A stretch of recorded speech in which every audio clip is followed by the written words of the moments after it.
राजा अपनी ही गर्भवती बहू को बड़ी निर्दयता के साथ उसके चेहरे पर कलिख पोतवा राज्य से दखल देने का आदेश देता है। तब रानी हाथ जोड़ आग्रह करती है कि उसके कक्ष में एक बांसुरी पड़ी है, कृपया मुझे वो दे दी जाए। राजा बांसुरी मंगवाते हैं और उसे सौंप देते हैं। फिर राजा गुस्से में लाल अपने सैनिकों से कहा, इसे वहाँ ले जाओ जहाँ उजाले भी साया डालने से घबराते हो, जहाँ दिन में भी रात की चादर तनी रहती हो और 12 कोसों तक न कोई दीपक जलता हो न कोई साया हिलता हो, बस खामोशी अपनी सांसें रोक कर पहरा देती हो। तब सैनिकों ने रानी को पालकी में बिठाकर जंगल की ओर चल पड़ते हैं। सभी सैनिक जंगल में पहुंचकर पालकी को एक बड़े पेड़ के नीचे रख देते हैं। उनमें से एक सैनिक रानी के सामने आ क्षमा माफी मांगता और कहता, महारानी, हम सब तो राजा के अन्न खाता है, मरते हम सब क्या न करते, राजा का हुक्म जो था। तो रानी ने कहा, आप लोगों का कोई दोष नहीं है, आप अपनी पालकी लेकर लौट जाइए। मेरी किस्मत में शायद राजपाट नहीं था, मेरे साथ जो होगा देखा जाएगा। सैनिक रानी को उतार चुपचाप लौट जाते हैं। रानी अकेली रह जाती है। वह अपने पास रखी बांसुरी को बजाने लगती है, फिर भगवान का नाम लेती है। हे भगवान, मैं तो सच्ची थी, फिर भी मेरे साथ ही ऐसा क्यों हुआ। रानी की बांसुरी की मधुर धुन जंगल में फैल जाती है। उसी समय पास ही से एक गरीब लकड़हारा गुजर रहा होता है, जिसका नाम हरिप्रसाद था। जब बांसुरी की मधुर सुरीली आवाज उसके कानों में पड़ती है तो हरिप्रसाद उस आवाज का कायल हो जाता है। अरे, जंगल में कोई बांसुरी बजा रहा है। वह आवाज की दिशा में बढ़ता है। चेहरे पर पोते हुए कलिख से लेकर रानी की गर्भावस्था को देख हरिप्रसाद चौंक जाता है। उसके मन में ढेरों सवाल उत्पन्न हो जाते हैं। रानी के मन में एक से बढ़कर एक बुरे विचार घर करने लगते हैं। वह सोचती, हे भगवान, इससे अच्छा तो कोई शेर भेज देते, वह मेरा और मेरे गर्भ में पल रहे बच्चे का अंत कर देता। कम से कम जिल्लत भरी जिंदगी से ज्यादा मर जाना बेहतर होता। उधर हरिप्रसाद आश्चर्य के साथ रानी के पास जाता है। बहन संबोधित कर कहता है,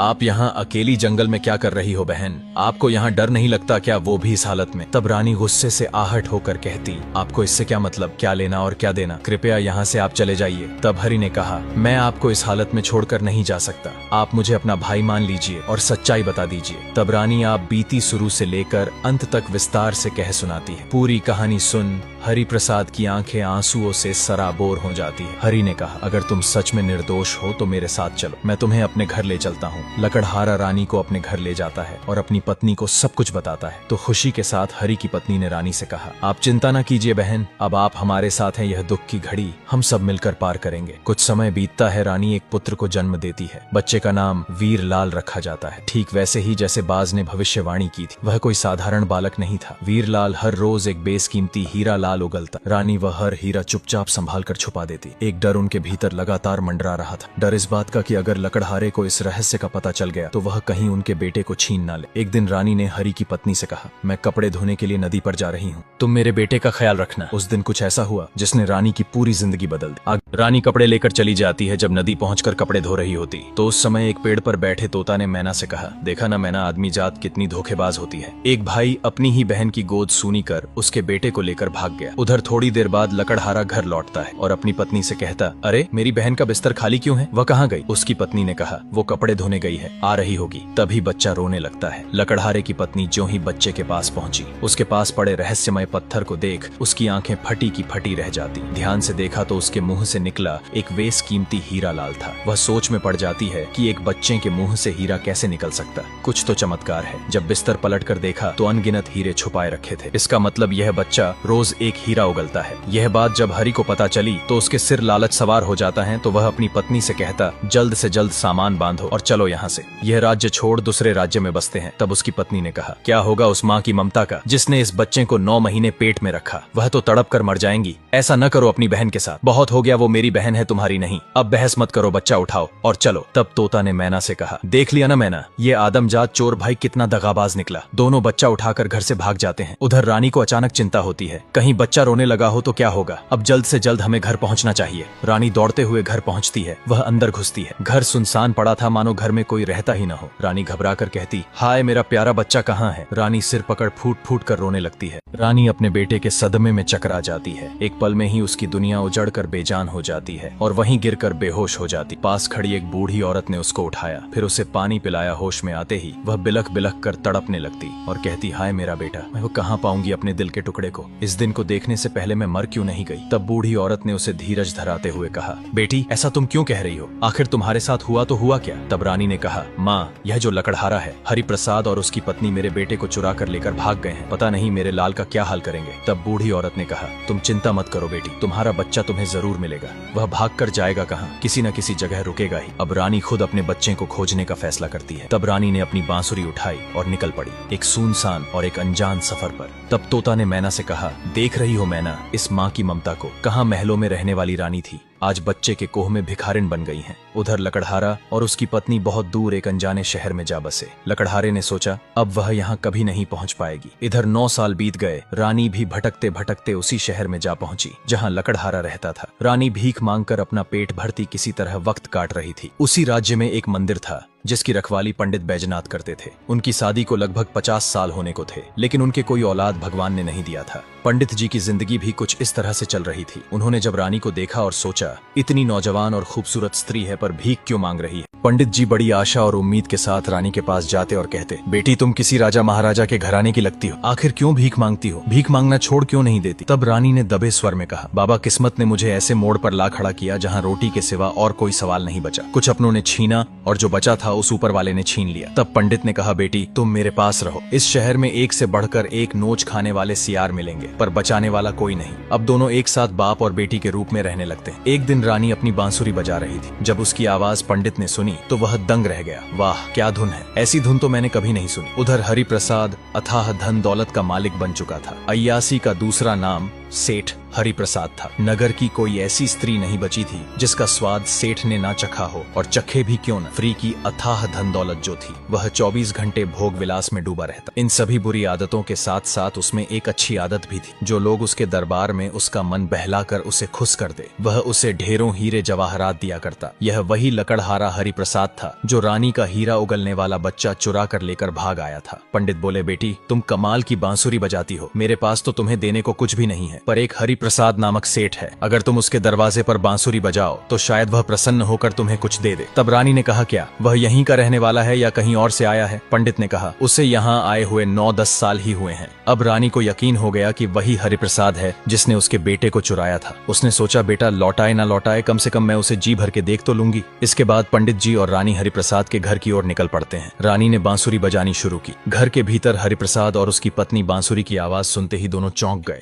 अय्याशी में डूबे सेठ के कानों में ज्यों ही बांसुरी की मधुर सुरीली आवाज पड़ी, त्यों ही उसके पैरों तले जमीन खिसक गई। उसने सोचा, यह बांसुरी की धुन तो उसी औरत की है जिसका हम दोनों हीरा उगलने वाला बच्चा चुरा लाए थे। हरिप्रसाद ने अपने नौकर को बुलाया और कहा, राजा के पास जाओ और कहो कि हमारे घर के बाहर एक डायन खड़ी है, उसकी आंखों में जलती हुई अंगारों वाली सरिया डाल दी जाए, उसकी आंखें निकालता उम्र उसे कैद खाने में डाल दिया जाए। एक बार फिर तोता ने मैना से कहा, देख रही हो मैना इस राक्षस भाई को, जिस बहन की वजह से यह दुष्ट इस मुकाम पर पहुंचा और आज उसी की जान का दुश्मन बना बैठा है। उधर नौकर सेठ के कहे अनुसार राजा से सच सच पूरा वाक्य कह सुनाया। तब राजा ने झल्लादों को आदेश दिया कि जाकर उस डायन को पकड़कर आग में तपती लोहे की सरिया उसकी आंखों में डाल ताउम्र कैद खाने में कैद कर दिया जाए। कुछ ही देर बाद झल्लाद वहां पहुंच जाते। उन्होंने रानी को पकड़ लिया और घसीटते हुए मुर्दा घर की ओर ले गए। वे तलवार निकालकर दोनों ओर खड़े हो गए। तब रानी ने आंखें बंद की और भगवान को याद करने लगी। तभी वहां एक तवायफ आई और चिल्लाई, रुको, क्या हुआ, इसे क्यों मार रहे हो। तो झल्लादों ने कहा, राजा का आदेश है, यह एक डायन है, न जाने कितने मासूम बच्चों का खून किया है। तब तवायफ ने कहा, यह डायन नहीं कोई युवती है, मैं तुम दोनों को एक सब सोने के सिक्के देती हूँ, बस इसे छोड़ दो। तो जल्लाद ने कहा, ठीक है इसे छोड़ तो दूंगा पर एक शर्त है, यह 1 साल तक किसी को नहीं दिखनी चाहिए, हम राजा कह देंगे कि हमने इसे मार दिया। तब रानी ने तवायफ से कहा, तुमने मुझे बचा तो लिया पर अब मुझसे क्या कराओगी। तवायफ ने कहा, कभी कभी शहर के बीच में तुम्हें नाचना होगा, नाच गाकर तुम्हें मेरा पैसा अदा करना होगा। तब पेड़ पर बैठे तोते ने गहरी सांस लेते हुए मैना से कहा, मैना इस अभागिन रानी को अभी न जाने और कितने रंग कितने रूप और कितनी जिल्लतें देखनी है। मैना ने उदास होकर उत्तर दिया, बस तुम कहानी में बने रहो। ये कैसी विडंबना है कि एक औरत को अपने ही भाई के सामने जिस्म की बोली लगानी पड़े, सिर्फ कुछ सोने के सिक्कों के लिए। तवायफ ने कहा, देख रानी, अब तेरे सामने सिर्फ 2 ही रास्ते हैं, या तो तू अपने ही भाई उस अय्याशी के हवस में डूबे सेठ हरिप्रसाद के दरबार जा, नाच और उसे रिझा और उसकी मुट्ठी से 100 स्वर्ण मुद्राएं झटक कर ला और मेरा कर्ज अदा कर। दूसरा रास्ता, अगर तुमसे ये भी न हो पाया तो मैं मजबूर हो जाऊंगी तुझे फिर उन्हीं जल्लादों के हाथों हवाले करने के लिए। याद है ना वो तपती लोहे की सरिया जो तेरी आंखों को नोच लेने को बेताब थी, और वो तहखाना जहाँ सूरज की एक किरण तक न झांकती थी। रानी ने सोचा, मैं एक पतिव्रता स्त्री हूँ, धन के अहंकार में डूबे राक्षस के हाथों लगने से अच्छा मैं क्यों न उन जल्लादों के हाथों मारी जाऊं। इतना ही तो होगा, दोनों नयन निकाल एक काल कोठरी में डाल दिया जाएगा। इतना सोच वह जल्लादों के पास जाने के लिए तैयार हो जाती। तो तवायफ ने कहा, बेटी सच में तुम एक पतिव्रता स्त्री हो। मैं तुम्हारी परीक्षा ले रही थी, तुम चिंता मत करो। 1 साल तक तुमसे कोई काम नहीं लिया जाएगा, बस मेरे साथ चलो। तवायफ रानी को अपने घर ले गई। वहाँ एक तोता और एक मैना भी रहते थे। तवायफ ने कहा, जब कभी तुम्हारा मन घबराए तो इनसे बात कर लिया करना। यह दोनों बहुत समझदार हैं। बीते हुए कल का और आने वाले कल की भविष्यवाणी बहुत अच्छी करते हैं। दिन बीतने लगे।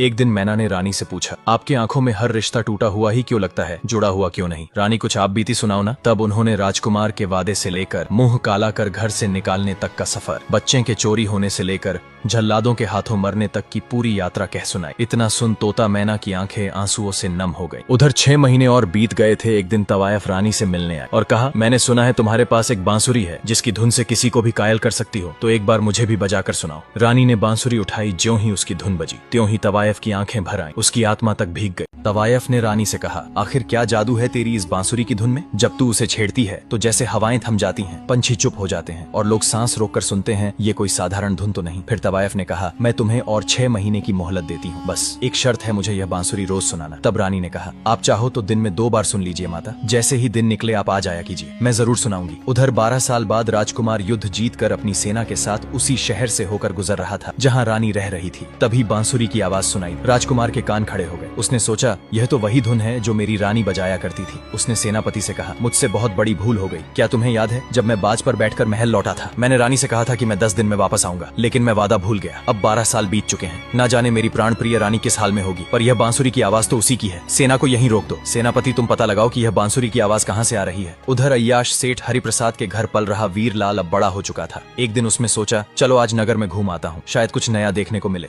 इधर भटकते हुए सेनापति तवायफ के घर पहुँचता है और उससे कहता, यह बांसुरी की धुन बहुत अद्भुत है, इसे सुनने की क्या कीमत है, हमारे महाराज इसे सुनना चाहते हैं। तो तवायफ ने पास जाकर रानी से कहा, एक आदमी आया है, वह कहता है कि उसका बादशाह तुम्हारी बांसुरी सुनना चाहता है, सुनाने की क्या कीमत लोग। रानी ने जब खिड़की से सेनापति को देखा तो उसे समझते देर न लगी, यह तो हमारे ही राजमहल का सेनापति है। उसने सोचा, अगर बादशाह बांसुरी की धुन सुनना चाहते हैं तो अवश्य मेरे पति ही होंगे। उधर बादशाह ने जब तवायफ को देरी देखी तो उससे रहा नहीं गया, वह स्वयं उस बांसुरी की धुन की तरफ खींचा चला गया। तवायफ के घर पहुंचकर बादशाह कहने लगा, महारानी आप कौन हो और कहां से आई हो? इस तरह की सुरीली बांसुरी कैसे बजाती हो? यह पागल कर देने वाली धुन मैंने आज के 12 वर्ष पहले अपनी रानी के मुंह से सुनी थी। तब रानी एक पर्दे के पीछे से कहती, मैं वो हूँ जिसे तुमने युद्ध पर जाते हुए एक वचन दिया था 10 दिन बाद वापस आने का, और लौटे तो पूरा जीवन छीनकर एक नया नाम दे दिया गया, गर्भ में पल रहा बच्चा पराया बना दिया गया। क्या वो वचन अभी भी जिंदा है? इतना सुन बादशाह सुन्न पड़ जाता है। उधर वीरलाल भी बांसुरी की आवाज के पीछे पागल हो कैसे भी करके वहां पहुंच गया। उसने अपने नौकर से कहा, जो आदमी अभी अभी निकला है शायद बांसुरी की धुन सुनने ही आया था, जाकर पूछो कितनी कीमत लगी, हम उसके 2 गुनी कीमत देंगे, बस हमें बांसुरी की धुन सुननी है। नौकर ने जाकर तवायफ से कहा, सेठ हरिप्रसाद का बेटा वीरलाल बांसुरी सुनना चाहता है, क्या कीमत है? तवायफ रानी से पूछकर बता देती है कि इसकी कोई कीमत नहीं है। इसके बाद रानी तवायफ से कहती है, माता जो पहले आया था वह तो मेरे राजमहल का सेनापति है, और जो अब बांसुरी सुनने आया था वो बादशाह है जो कि मेरा पति है, मैं उसकी रानी हूँ। यह जो इसके पीछे आया है वह बच्चा मेरा है जिसका नाम वीरलाल है, यह उस हरिप्रसाद का बेटा नहीं है, वह तो मुझसे छीना गया। तब तोता ने मैना से कहा, देख मैना, ज्यों ही रानी बादशाह को घर के अंदर आते देखेगी त्यों ही पास रखे जहर के प्याले को पीकर खुद को समाप्त कर देगी। मैना ने सोचा कोई तो युक्ति लगानी पड़ेगी। तोता और मैना दोनों बाहर आए और आपस में बोलने लगे, यहाँ से उड़कर भाग चलो, यहाँ तो अभी भूकंप आने वाला है। वो कैसे? तो सुनो, रानी जो हमें कहानी सुनाया करती थी वो आज पूरी हो गई। यह वही राजकुमार है जो रानी से 10वें दिन का वादा करके गया था। आज उसका 10वां दिन आ गया है 12 साल बाद। यह जो लड़का इनके पीछे आ रहा है यह लड़का इसी का है, न कि उस दुष्ट अय्याश सेठ हरिप्रसाद का। इन दोनों को कुछ नहीं पता कि यह दोनों पिता और पुत्र हैं। रानी को इतना गुस्सा है कि जब वह राजकुमार को देखेगी तो खुद के प्राण त्याग देगी। भूकंप तो ऐसे ही आएगा। यह सब देख राजकुमार को समझते देर न लगी और वीरलाल को भी सब कुछ पता चल गया। यह उस हरिप्रसाद का बेटा नहीं है बल्कि इस लड़के की माँ वही है जो बांसुरी बजा रही है। उधर वीरलाल को भी पता चला कि वह बादशाह ही उसका पिता है। वीरलाल अपने पिता यानी बादशाह से कहने लगा, पिताजी आपके 10वें दिन के वादे करने की वजह से माँ को दुनिया की तरह तरह की ठोकरें खानी पड़ी। तब राजकुमार ने बेटे से कहा, अब ऐसा करो, अगर मैं आगे जाता हूँ तो तुम्हारी माँ गुस्से में जहर पी लेगी, तुम जाकर अपनी माँ से मिलो, मैं बाद में आता हूँ। इसके बाद बेटा आगे हो गया और पिता पीछे। बेटे ने जाकर जब माँ के चरण छुए रानी की आत्मा खुश हो गई। इसके बाद राजकुमार भी पीछे पीछे आ गया। मारे खुशी के रानी विष का प्याला तो पीना ही भूल गई। तब राजकुमार ने अपनी रानी से हाथ जोड़कर कहा, अब ऐसा करो, सभी लोग बाहर चलो, वहीं सेठ से लेकर इस राज्य के राजा तक को उनके किए कराए की सजा दी जाएगी। बादशाह और उसकी रानी दोनों उस राज्य के खुले मैदान के एक चबूतरे के पास बैठ जाते हैं। तब बादशाह ने अपने सैनिकों को आदेश दिया कि इस राज्य के राजा से लेकर दुष्ट सेठ तक पकड़कर उनके चेहरे पर कलिक पोत गधे पर बिठाकर पूरे राज्य में घुमाकर असहनीय मौत की सजा दी जाए। ऐसे लोगों को कोई अधिकार नहीं है इस समाज में जीने का, और इस दुष्ट सेठ हरि प्रसाद का सारा धन गरीबों में दान कर दिया जाए, और उस पंडित को 100 स्वर्ण मुद्राएं देकर विदा किया जाए जिसने हमारी प्राण प्रिय रानी को बेटी बनाकर उसकी देखरेख किया। बादशाह के कहे अनुसार सारा काम सैनिकों ने कर दिया। अब सेना सहित राजा रानी और उनका बेटा बीरलाल तीनों एक साथ अपने राज्य की तरफ सिधार जाते हैं। जब सभी घर पहुंच गए, जब राजपिता की नजर रानी पर पड़ी तो इनके पैरों तले जमीन फट गई। तो राजकुमार ने राजपिता को अपनी समस्या से लेकर रानी तक की पूरी दर्द भरी दास्तां बयां कर दी। पूरी दास्तां सुन राजपिता का सिर शर्मिंदगी के मारे नीचा हो गया। उन्होंने अपनी बहू से क्षमा माफी मांगी। राज्य में एक बार फिर खुशियों की बहार आई और सभी एक साथ जीवन व्यतीत करने लगे। पूरी कहानी में बने रहने के लिए आपका तहे दिल से धन्यवाद।